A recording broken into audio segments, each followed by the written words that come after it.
കറുത്ത ഭൂതം. ശ്രീ മഹാദേവൻ പിതൃസ്ഥാനത്തും മാടായിക്കാവിലമ്മയെന്ന തിരുവർക്കാട് ഭഗവതി മാതൃസ്ഥാനത്തുമായാണ് ഭൂതങ്ങളുടെ ഉൽപ്പത്തിയെന്ന് വിശ്വാസം. കരിംഭൂതവും വെളുത്ത ഭൂതവും ചുവന്ന ഭൂതവും നായാട്ടുമായി ബന്ധമുള്ള വനഭൂതങ്ങളുമെല്ലാമായി ഭൂതങ്ങൾ പലവിധമുണ്ട്. കരിഭൂതവും വെളുത്ത ഭൂതവും ചുവന്ന ഭൂതവും ഭൂതത്താറും ശിവാംശഭൂതങ്ങളാണ്. ഹാസ്യരസപ്രധാനമായ ചൊല്ലുകളും വാചാലുകളും ഈ കോലങ്ങളുടെ സവിശേഷതയാണ്. അലൗകിക പ്രഭയോടെ പാതിരാക്കോലങ്ങളായാണ് ഇവ കെട്ടിയാടപ്പെടാറുള്ളത്.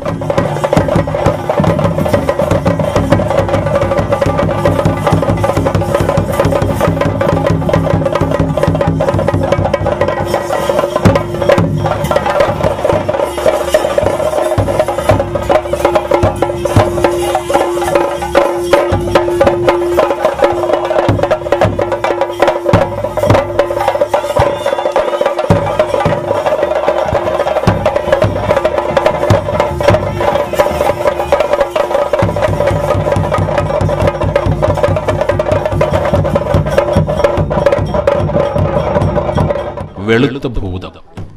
വെള്ളാട്ടച്ചമയവും ദേഹത്തരിച്ചാന്ത തേപ്പുമായി നർത്തന പ്രാധാന്യമുള്ള ചുവടുകളുമായി ശ്രീ മഹാദേവന്റെയും കാവിലമ്മയുടെയും പൊന്മകനായി വെളുത്ത ഭൂതം. ഭക്തരും കനലാടിമാരും ക്ഷേത്രേശനും കോയ്മയും വാദ്യക്കാരും കാഴ്ചക്കാരും ഭൂതത്തോട് സംവദിക്കുന്നു. ചിരിയും ഒപ്പം ചിന്തയും പ്രസാദമായി നൽകുന്നു. ഏറെ ചുരുക്കം സ്ഥാനങ്ങളിൽ മാത്രമേ വെളുത്ത ഭൂതത്തിന്റെ കോലം കെട്ടിയാടാറുള്ളൂവെന്നതും ഈ ദൈവകോലത്തിന്റെ പ്രാധാന്യം വർദ്ധിപ്പിക്കുന്നു.